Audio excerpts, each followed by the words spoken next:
Pessoal, beleza? Tudo bem? Tudo jóia com vocês? Voltamos aí para mais uma aula nossa aí do nosso CHC, o nosso curso de História completo para concursos vestibulares e também para militar. Exatamente isso, o nosso curso de História completo para concursos vestibulares e também para militar. Eu também para militar serve sim, beleza? O e-mail historiacomp1@outlook.com, Facebook, isto sai, o celular para mensagem 3291650267. O que nós vamos falar hoje? Entreguerras, isso mesmo, vou continuar falando sobre entreguerras. Parte 2. Na parte 1 nós falamos sobre o fatismo e o panorama, né? O que aconteceu. E agora nós vamos falar do nazismo, parte 1. Vamos ter outra parte? Sim. Beleza? Causas do triunfo do nazismo nazista. Pessoal, nós temos que entender primeiramente uma coisa muito interessante. O senhor Biscuit está chegando aqui agora. Senhor Biscuit, você está bem? Hein? Vocês vão ver o rabo dele aí, ó. Viu? Viu o rabo dele aí? O senhor Biscuit chegou aqui agora. Mas o que nós temos que entender primeiramente, pessoal? O nazismo conseguiu chegar junto com o fascismo, né? O nazismo chega depois do que o fascismo no governo. Mas o que nós temos que entender? Temos que entender que esses governos autoritários, as chamadas os regimes totalitários, eles conseguem chegar no governo por causa de um caos interno do seu país, que junta várias, entre outras coisas. No caso da Itália, nós observamos. Aqui no caso da Alemanha, nós vamos observar outros contextos, né? Como o caso da Primeira Guerra Mundial, com o Tratado de Versalhes, o caso da parte da crise de 29, a crise de 23, tudo isso nós vamos observar aqui, beleza, pessoal? De 1918 até 1933, a Alemanha é uma república, ou seja, a República de Weimar, tranquilo? E nós temos que entender primeiramente aqui, já vem um descontentamento. Não é vontade da nação que a Alemanha fosse uma república. Ela não poderia, com o Tratado de Versalhes, ser mais um império. Foi concedida uma república. Mas essa república é uma república que foi imposta pela vitória dos aliados. Tranquilo, pessoal? Senhor Biscuit, você está bem aí, senhor Biscuit? O Biscuit está bem. Então deita aí, Biscuit. E dessa República de Weimar, pessoal, nós temos uma Constituição sendo feita nesse momento. Uma Constituição que fala do sufrágio universal, fala de liberdades aqui garantidas, direitos, né? Liberdades civis, a ideia de você ter um emprego, uma educação, entre outras coisas mais. Só que essa república, pessoal, ela não passou por momentos fáceis desde quando ela foi instaurada. Passou sempre por lutas, por parte de extremistas e entre outros. Isso foi um caos danado. Por quê? O Tratado de Versalhes, pessoal, foi uma dura imposição sobre a Alemanha. Os planos dos 14 pontos que o presidente americano Wilson queria pôr naquele momento era o quê? Que um sentimento revanchista não pudesse nascer de novo. Ou seja, uma paz sem vencedores. Só que, principalmente a França, queria punir a Alemanha.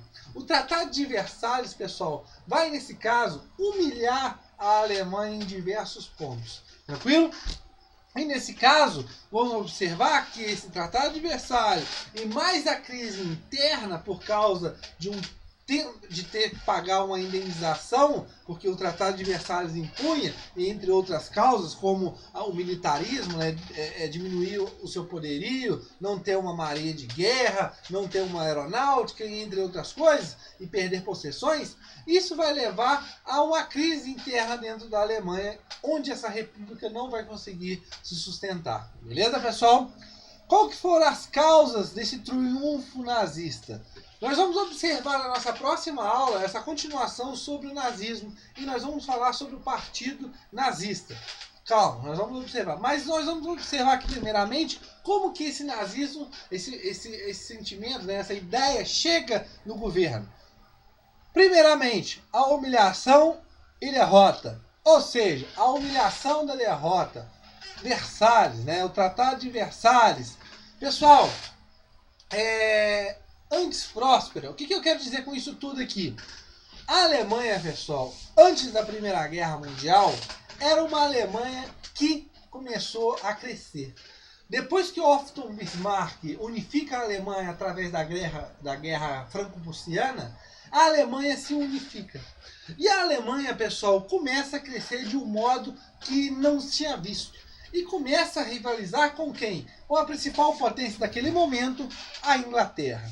Então aquele equilíbrio que existia, que a Inglaterra era a única potência naquele momento, aquele momento agora se foi. A segunda revolução industrial chega nesses países, começa a desenvolver e, consequentemente, a Alemanha se desenvolve. E se desenvolve tanto, pessoal, que ela fica muito à frente, né?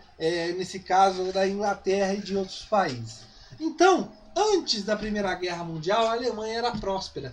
Com o fim da Primeira Guerra Mundial, a Alemanha é humilhada. O Tratado de Versalhes, pessoal, humilha muito a Alemanha. Uma coisa que nós temos que observar dentro desse Tratado de Versalhes, primeiramente, antes de falar disso aqui, é isso aqui, ó, o militarismo. Pessoal, é muito interessante que a ideia de ser militar na Alemanha, pessoal, era uma ideia diferente. Por quê? O Tratado de Versalhes, pessoal, impôs severas imposições ao militarismo na Alemanha. Contingente do exército reduzido, sem ter uma marinha de guerra, sem ter uma aeronáutica, entre outras coisas mais. Só que, como Otto Bismarck diz, o alemão, primeiro ele nasce soldado, depois ele vira alemão. Ou seja, o militarismo, pessoal, aqui não é um símbolo de segurança nacional, mas sim uma grandeza nacional. É um símbolo muito importante para o indivíduo naquele momento. E esse símbolo foi atacado por parte do Tratado de Versalhes. Foi humilhado. Tranquilo, pessoal? Continuando. A parte da inflação de 1923. Antes de 1929, você tem uma grave crise na Alemanha. A Alemanha que passava por uma crise, né? A quantia da indenização que teria que ser paga pela Alemanha era uma quantia que era impagável, né? Era surreal. E em 1923, o que acontece? Tinha uma cláusula, pessoal, no Tratado de Versalhes que, caso a Alemanha não pagasse essa dívida, a França poderia invadir territórios da Alemanha. Consequentemente, essa dívida era impagável. Chega um momento, em janeiro, se eu não me engano, eles não pagam. Decretam, falam assim, ó, eu não vou pagar e não vou pagar mesmo. E bate o pé. E o que vai acontecer? A França invade a bacia, né, o Vale do Ruhr, na Prússia, um importante centro industrial. E nesse momento, pessoal, por quê? Não quer pagar a dívida. E nesse momento, o que acontece? Os alemães que ali viviam, com a presença francesa, eles começam a fazer greves. Siderurgias, mineiros, e entre outras pessoas, naquele momento, naquela localidade. E ainda mais, são encorajados pelo governo a continuarem, né, a declararem greve contra aquela presença francesa, tentando forçar essa saída dos franceses. Os franceses continuam, e o que acontece? Os salários, pessoal, são suspensos naquele momento, e o governo alemão pega para pagar esse pessoal. Só que, como eu já falei para vocês, a Alemanha está falida, a Alemanha está quebrada, o capitalismo alemão está prestes a ruir definitivamente. E o que acontece? Para isso, o governo começa com uma política emissionista de emitir papel moeda. Papel moeda, pessoal, que naquele momento o dinheiro na real não existia, porque o país estava em crise, inflação e tudo mais. Quando ele emite papel moeda, pessoal, quando ele emite muito dinheiro, sendo que ele não tem esse dinheiro como reserva para cobrir, o que acontece? Acontece a inflação. Acontece que o dinheiro, né, o valor real do dinheiro cai mais ainda. O dinheiro perde seu valor. Beleza, pessoal? E o marco alemão, que naquele momento já estava desvalorizado, com essa emissão, com essa política emissionista de papel moeda, fica mais ameaçada ainda, fica mais desvalorizada ainda. Pessoal, é muito interessante, pessoal, se eu não me engano, 1 milhão de marcos você conseguia comprar $1. É uma coisa muito interessante, né? E a fatia do pão também, tem o caso também do pão, que 1 bilhão, se eu não me engano, você conseguia comprar, não, 3 bilhões você conseguiria comprar uma fatia de pão. Olha só como que o negócio está feio. Beleza, pessoal? Então essa crise aumenta. Essa crise aumenta com o desemprego, as pessoas suicidam, o alcoolismo aumenta e entre outras coisas mais. Mas principalmente o que afeta quem? O bolso do trabalhador. E nesse momento, pessoal, o socialismo também é uma outra causa também pelo triunfo desse nazismo. Quando se passa por essa crise, pessoal, e também pela crise de 29, o que se observa? As pessoas olham a União Soviética próspera. A União Soviética não é atingida pela crise. Né? Essa crise que o capitalismo tem, a União Soviética passa por cima disso de olhos vendados. Então, pessoal, nasce muito e se difunde muito dentro desses países, nesse momento de crise, de desespero, os partidos comunistas. E esses partidos comunistas, pessoal, crescem e chegam um momento que nas eleições, se tiverem eleições, esses partidos podem, nesse caso o Partido Comunista, pode ganhar essas eleições, nomear um presidente e instaurar o socialismo. E aí tá danado. Nesse momento, pessoal, o apoio por causa da crise.